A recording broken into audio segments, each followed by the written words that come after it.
तो अर्जी लगवाते हैं इसकी, लगानी चाहिए, बिल्कुल पर्चा बोलेगा। तो अर्जी लगवाएंगे तो पता लग जाएगा कि राहुल गांधी कभी प्रधानमंत्री बन पाएंगे नहीं बन पाएंगे। अगर अर्जी लगाएंगे तो पर्चा तो बोलेगा। 24 में मोदी आ पाएंगे नहीं आ पाएंगे, पर्चा बोलेगा, पर्चा बोलेगा। लेकिन एक विषय है जो कि बहुत महत्वपूर्ण है और यह विषय मेरे दिल के भी बड़ा करीब है और मैं इस पर सवाल आपसे पूछना चाहता हूं।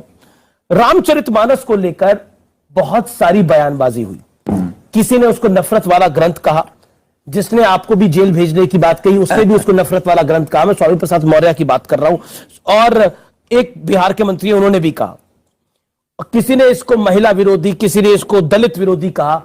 क्या कहते हैं? इस देश में ऐसे लोगों की बात करना ही पाप है।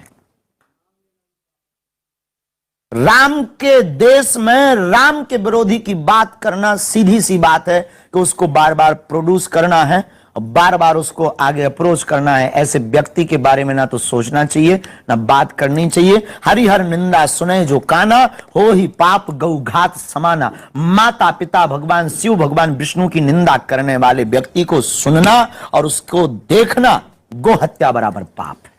पर रामचरितमानस को लेकर जो विवाद खड़ा हुआ है उसको सुनकर आप क्या कहना चाहते हैं? क्योंकि उससे डिवाइड क्रिएट करने का प्रयास हुआ है।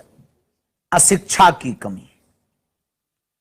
शिक्षित व्यक्ति रामचरितमानस को अगर बुद्धि से नहीं, देखो रामचरितमानस बुद्धि का ग्रंथ नहीं, दिल का विषय है, श्रद्धा का ग्रंथ है। उसको पढ़ेंगे तो रामचरितमानस से क्या आप मानते हैं ये घोर कलयुग है जब जहां रामचरितमानस की प्रतियां भी जलाई जा रही? बिल्कुल, अति घोर कलयुग। और घोर कलयुग है नहीं, ऐसे लोगों को देख करके तो हमें लग रहा है कि है। पहले तो नहीं लगता था। इस भारत में जब संतों को देखते थे तो लगता था कितनी उदारता है इस भारत में, कितना धर्म बचा हुआ है। जब हम अपने दादा गुरुजी की बातों को याद करते हैं तो सोचते थे कितने महापुरुष हैं, अपने जीवन का एक एक क्षण समाज सेवा के लिए लगा दिया, एक एक रुपया जितना चढ़ोतरी आई लोगों में बांट दिया। कितने उदारता का देश है। लेकिन जब रामचरितमानस और राम की यात्रा पर पत्थर फेंके जाते हैं, संतों को मारा जाता है, तब हमें लगता है कि इस देश में सतयुग नहीं घोर कलयुग। चलिए अगला सवाल यह है कि आपने दावा किया था कि आपके खिलाफ विदेश से प्लानिंग हो रही है और आपके विरोधियों की संख्या देश के उस पार बढ़ती जा रही है। आप पाकिस्तानियों की भी हिट लिस्ट पे हैं। क्या आपको लगता है कि आपकी सुरक्षा अब होनी चाहिए? साधु संत के तुम रखवारे, असुर निकंदन राम।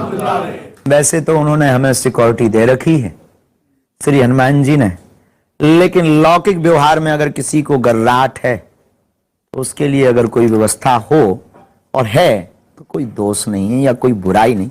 सबको डर। देखो इस देश में कल तक हम कथा कर रहे थे, दरबार लगा रहे थे, कभी बात नहीं उठी।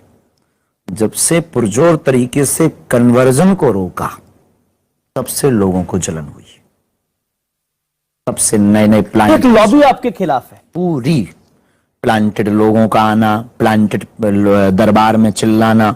अभी कुछ दिन पहले एक प्लांटेड व्यक्ति का पोल खोला दरबार में ही, वो 20 दरबार में चिल्ला पड़ा। धाम पे भी प्लांटेड लोग आना, फिर ये एक छोटा सा विवाद बहुत बड़ा बना देना।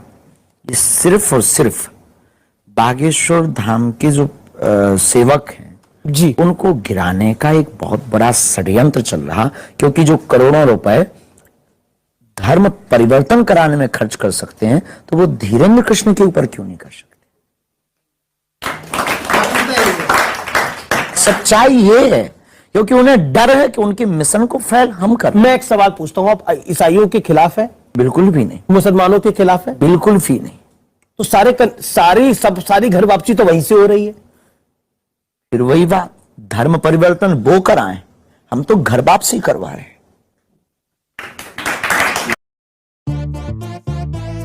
फर्स्ट इंटरव्यू में जॉब लग गई। स्मार्ट ना? तो अभी कुछ वेरी स्मार्ट कर लो। एंजल वन पे 0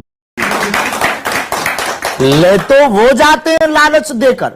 दमोह का आप जो 400 परिवार 360 परिवारों को लेकर के आए हैं उनके व्यक्तियों से पूछिए, पोलियो के पांव को ठीक करने के नाम पर ले गए, उल्टा पांव और कटवा रहे हैं। हमने तब उस चमत्कार में कि उन्होंने छुआ, बोले 15 को करंट लग गया, हमने कहा हम तो लगा दें बिना छुए। और हमने चमत्कार हमने नहीं दिखाया, हनुमान जी ने उनको कोई चमत्कार दिखाया, तब उन्हें पता लगा कि भाई असली बात तो ये है।